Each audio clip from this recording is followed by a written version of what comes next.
Hi everyone, this is Dave from Geekanoids and welcome to my unboxing and first look at the Panasonic DMC-GF7. Now this is a micro 4/3 camera, very compact in its size. It comes bundled with a 12 to 32mm lens. It will accept, of course, any micro 4/3 lens, and indeed you can get adapters to accept other lenses as well. It's available in black and silver, or indeed brown and silver, which is the version we've got here.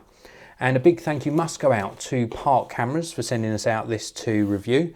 You can check them out at parkcameras.com, and there is a link in the video description to their website. So on the back of the box, we've got some of the main sort of features and specifications. We'll run through that very quickly before we get on with the unboxing. This camera's got an intelligent auto mode, 16 megapixel sensor, which seems to be the maximum that the micro 4/3 range actually offers. Full HD video, 1920 by 1080p. I believe it goes up to 30 frames per second. We've got built-in flash, a tiltable 180-degree screen, so you can tilt it up to be front-facing. It's also a touch panel, and it's got 1,040,000 dots of resolution, so a nice high-resolution screen. We can use that touch panel to do touch autofocus as well. It's got fast autofocus. It's actually claiming light speed, whatever that is. We've also got scene guides, panoramic photo mode, creative control, and Wi-Fi built in. So let's get this unboxed. Let's not delay it anymore.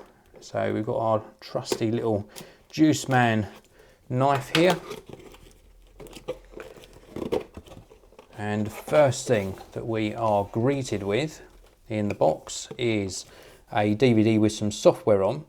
This has got Photo Fun Studio. It's also got Loiloscope on and Silky Pix for Windows and Mac. The other two applications are Windows only. Then next up we have got some paperwork and also the basic operating instructions. I like it when manufacturers do this. It means that we don't have to sort of download a manual. We can actually just crack this manual open and get up and running pretty quickly. Across the top here we have got some information about the box contents and also some optional accessories. So you can get a mount adapter and also a different battery pack. And then the main section of the box is presented really nicely. So we've got the camera in the middle and accessories off to the side. So let's take a look at the various bits and pieces inside here. So we'll remove the camera just to pop it off to the side there. We'll have a look at that in a short while. And then the accessory boxes, which are a little bit tricky to get into, but in this left hand side we have got a Lumix G branded shoulder strap. So that's really nice, quite a thin strap, but this is a compact lightweight camera, so that should be more than adequate for carrying it around. Next up we have got a charger. Now I've got a preference of actually being able to charge my batteries outside of the camera. It's convenient to be able to charge via USB, but I like the option of an external charger purely because you can charge a spare battery and always have one to hand. So this is the battery charger. We've got a charge LED indicator on the top there.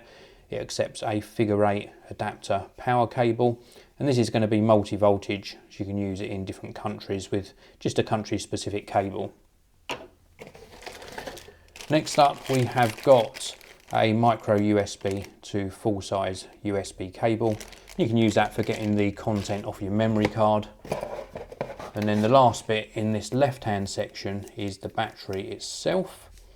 And this actually looks like a different battery to what my other cameras take.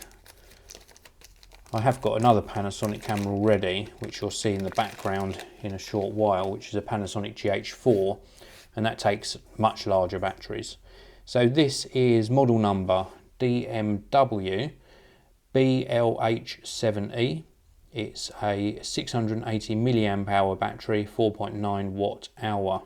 So not as high capacity as I was expecting actually. 680 milliamp hours isn't much for a camera like this. So we'll see how that goes during my review process.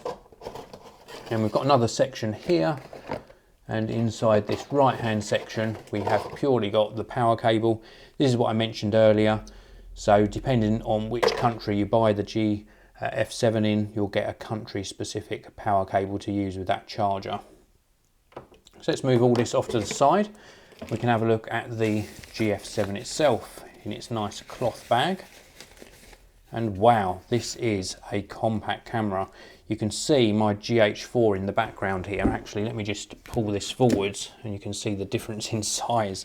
So this is the camera that I normally record my videos with.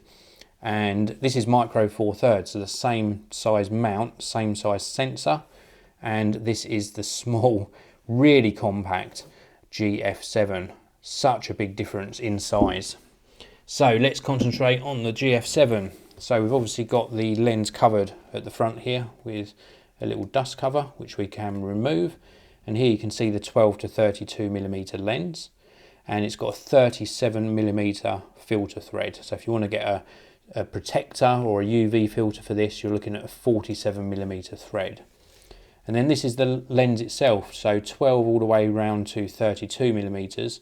And because of the crop factor of the sensor, you do a 2 times multiplier on this. So it's equivalent to 24mm all the way round to 64mm. So not a very long zoom range, but really suitable for if you're perhaps doing street photography. It's more than suitable for that.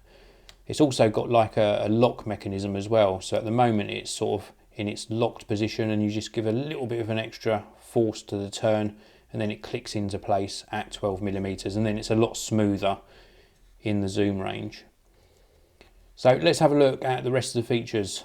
We've got this really nice brown finish to the main body of the camera and silver, a combination of mainly plastics. There's a little bit of metal construction here, but it's mainly plastic. We've got the lens release button just here. We've also got the little Leica logo down here as well. And then on either side of the camera, we've got the connectors for that shoulder strap.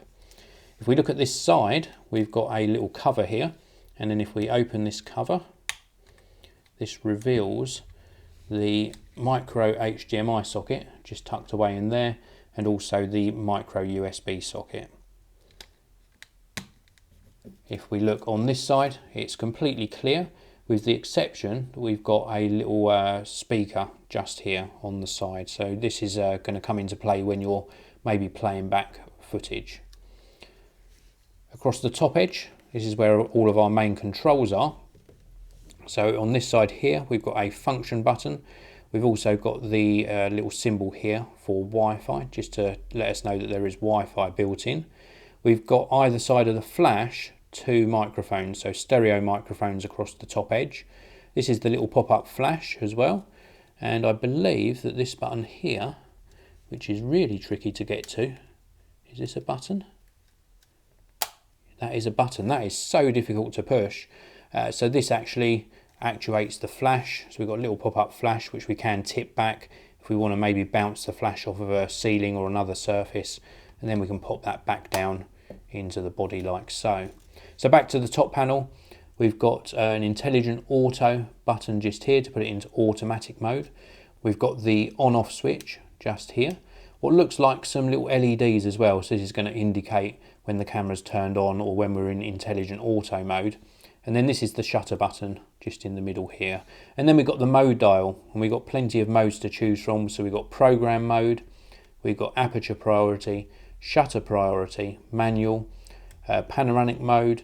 We've also got scene mode, and then some other modes here for sort of preset. So this looks like a landscape, maybe a sports mode, portrait mode. This is some sort of artistic mode, and then we're back round into program mode. So pretty good selection. And then we've got the back panel. So we've got the screen here, which is a nice screen. I'll come on to that in a short while.